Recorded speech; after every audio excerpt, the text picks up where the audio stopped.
안녕하세요. 구창스피드입니다. 오늘은 조금 최근에 나온 재미있는 이야기를 한번 해보려고 합니다. 아마 얘기를 좀 많이 들어보신 분들도 있을 거예요. 뉴럴링크라는 용어가 사람들한테 지금 얘기되면서 많은 관심을 받고 있습니다. 테슬라라고 하는 전 세계 전기 자동차 시장을 선도하고 있는 전기 자동차 기술을 거의 선도하고 있다고 해도 과언이 아닌 그런 회사죠. 테슬라. 그 회사를 만든 앨런 머스크라는 사람이 그 전기 자동차 이외에도 여러 가지 사실은 기상천외한 그런 아이디어로 사업을 하고 있는데 이번에도 정말 사고를 하나 제대로 쳤습니다. 뉴럴링크라고 하는 회사는 인간의 뇌를 이제 컴퓨터하고 연결한다는 이제 아이디어로 사업을 시작한 회사고요.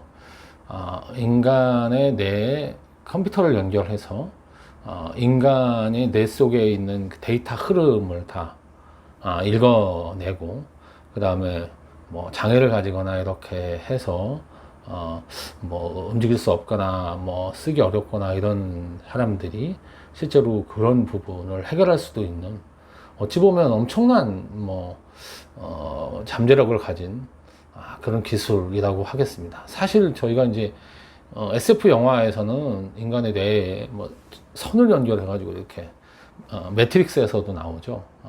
그렇게 하는 거를 봐서 어찌 보면 많은 사람들한테는 SF 영화 상에서는 굉장히 익숙한 그런 이야기일 수도 있겠습니다. 그런데 사실 이제 인간의 뇌라고 하는 거는 어찌 보면 우리 인간의 정신이 깃들어 있다고 생각이 되어지는 부분이라서, 인간의 뇌가 이런 물질적인 거, 그러니까 컴퓨터하고 연결이 된다든지 이런 거에 대해서는 상당히 조금 불가침의 영역이라고 생각하는 분들도 좀 계시기 때문에 이게 굉장히 논란을 많이 낳고 있는 것 같습니다. 그리고 실제로 이게 나중에 인간을 조종할 수도 있게 되는 거 아니냐라는 걸로 해서 이게 인류 종말이다라고까지 얘기하는 그런 주장도 좀 있는 것 같습니다. 근데 그거는 사실은 아주 간단한 예를 들면 핵폭탄도 마찬가지고, 그다음 우리 인류가 만들어낸 여러 가지 그 것들이 있는데, 그것들을 사실 잘못 사용하면 우리 인류가 멸망할 수도 있겠죠.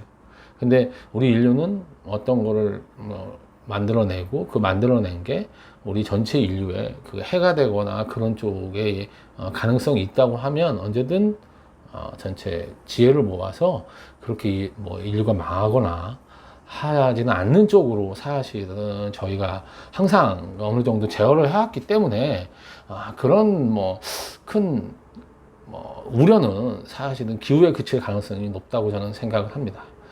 저는 오히려 이 기술이 어떻게 인류 사회에 공헌을 할 수 있는가를 조금 더 같이 고민해보고, 사실은 장애를 가진 수많은 분들에게 이 기술이 정말 큰 가능성을 열어준다고 하면 그분들한테는 이 기술만한 또 의미 있고 긍정적인 기술이 또 없는 거니까요.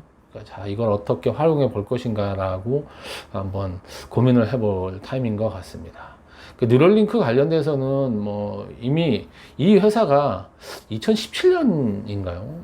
2016년인가 2017년에도 기억을 했는데, 그때 아마 기사에 이미 뉴럴링크라는 회사를 앨런 머스크가 만들어서 이런 거를 이제 추진하려고 한다라고 했고, 그때 잠깐 기사가 됐다가 그 뒤에 그런 발표나 이런 거가 별로 없었기 때문에, 그 뒤에는 이제 일론 머스크가 지금 하고 있는 여러 가지 일들, 다른 일들이 더 이제 관심 대상이어서 얘기가 되다가, 이번에 일론 머스크가 투자한 뉴럴링크라는 회사가 아주 이제 구체적으로 자신들의 연구 성과에 대해서 공개를 하고, 구체적인 앞으로의 그 비전이라든지 이런 거를 발표하면서 사람들한테 관심을 받게 되고, 이게 실질적으로 굉장히 바로 현실로 다가온 가까운 미래에 우리가 만날 수 있는 거구나라고 하는 게 되면서 관심이 폭발하게 된 것 같습니다. 그리고 여기에 이제 인공지능이라고 하는 이게 결합이 되면서 더 큰 관심을 받고 있는 거죠.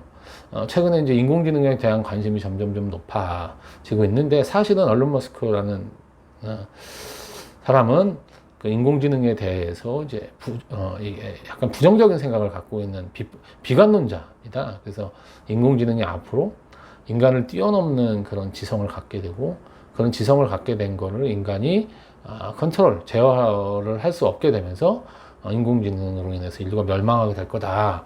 이거 저희가 SF 영화에서 많이 본 그런 결론이죠. 그렇게 될 거라고 생각하는 비관론자 중에 한 사람이었는데, 특이하게도 사실은 어찌 보면 인간의 뇌를 컴퓨터하고 연결을 해서 여기 인공지능을 이제 도입을 하려고 하는 아이디어를 낸 거니까, 이제 비관론자가 이런 아이디어를 낸 게 좀 독특하긴 합니다. 근데 이제 뭐 이 사람이 비관론자였기 때문에 이 사람의 이런 아이디어를 인공지능이 앞으로 인류를 멸망시킬 수도 있다라는 비관론을 뭔가 자기 나름대로 이제 제어하기 위해서, 막아보기 위해서 낸 아이디어 차원에서 인간하고 이제 컴퓨터, 그 다음에 인공지능이 연결되게 해서 인공지능이 따로 인간하고 따로 분리돼서 있는 게 아니라 인간이 인공지능과 함께 결합이 되는 형태로 인공지능을 제어하는 그런 뭐 세상을 꿈꾼 게 아닌가, 뭐 이런 생각도 드는데, 결국은 어쨌든 사실은 인공지능이라고 하는 거를 처음 그 과학자들이 생각해 낸 그 비슷한 생각을 사실 뉴럴링크라는 회사도 결국은 적용을 하고 있는 거다라는 생각이 들고, 인공지능보다 훨씬 더 어찌 보면 위험할 수도 있는 아이디어라는 생각도 듭니다. 근데 인공지능이라고 하는 건 물론 이제 나중에 가면 인간을 뛰어넘는 그런 그 지성을 갖추고 인간을 뛰어넘는, 그게 이제 싱귤라리티라는 용어를 저희 사용하고 있죠. 그래서 이제 인간이 가지고 있는 능력치를 인공지능이 넘어서서 스스로 이제 발전을 하게 되는 상황, 스스로 배우고 스스로 학습하고 하는 상황이 됐을 때 제어가 어려워진다라는 얘기를 실질적으로 하고 있는데, 사실 뭐 그 전까지 그 싱귤라리티라는 게 얼마나 가까운 미래에 다가올지는 뭐 학자마다 의견이 분분합니다. 근데 그 전까지는 어쨌든 인간이 인공지능을 학습시켜야 되고, 인간이 어떤 사람을 학습시키고 어떤 데이터를 가지고 학습시키냐에 따라서 그 인공지능들이 다 제각각 다른 그런, 그 사람이 제각각 다른 생각을 하듯이 인공지능도 다 제각각 다른 그런 생각을 일정 정도 할 수밖에 없다는 거죠. 우리가 계산을 하거나 이렇게 정확하게 값이 떨어지는 것 외에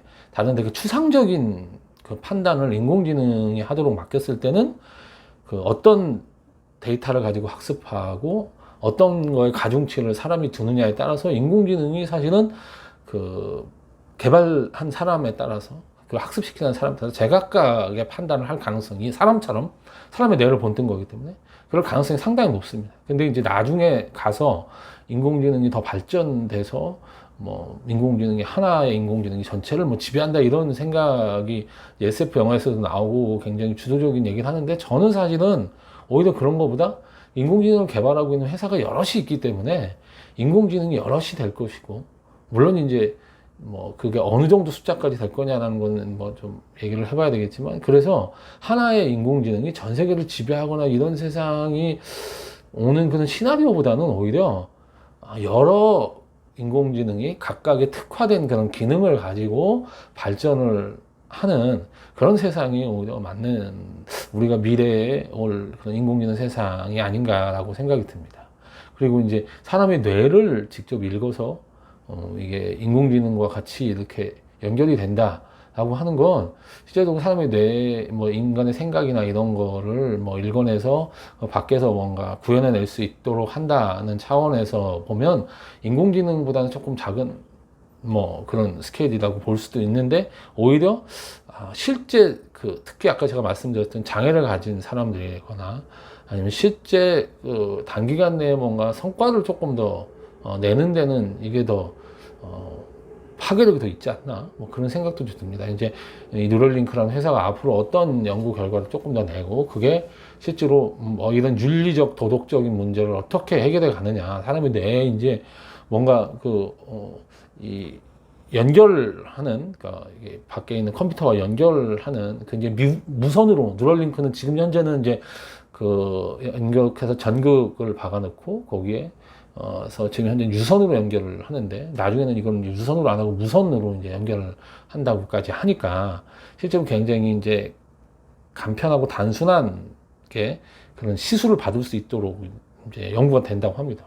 사실 뇌에다 뭘 박는다는 게 저는 이제 생각만 해도 좀 무서운데 어쨌든 앞으로는 그게 되게 아주 단순한 아주 간단한 시술이 되고 그렇게 되면 혹시 뭐 이렇게 장애를 갖거나 이런 분들에게 그 엄청난 희망을 줄 수 있는 그런 기술이 될 수 있기 때문에 저 자신은 솔직히 이 기술이 어떻게 발전되는가를 잘 지켜보면서 굉장히 관심을 많이 두는 게 좋을 거라고 생각을 하고 있습니다. 그래서 뭐 관심 있는 분들은 아마 자료를 찾아보면 굉장히 재미있는 부분들이 많더라고요. 그래서 내용들을 아마 찾아보면 좋으실 것 같고 저도 여기서 발표된 거 외에 앞으로 뉴럴링크가 어떻게 연구 성과를 내고 어떻게 발전해 가고 그다음에 사회적인 그런 다른 부분에서의 저항이라든지 이런 부분을 어떻게 해결해 가는지를 한번 지켜보려고 합니다. 예, 오늘은 조금 최근에 나온 흥미로운 용어에 대해서 말씀을 드렸는데요. 여기서 줄이도록 하겠습니다. 예, 들어주셔서 감사합니다.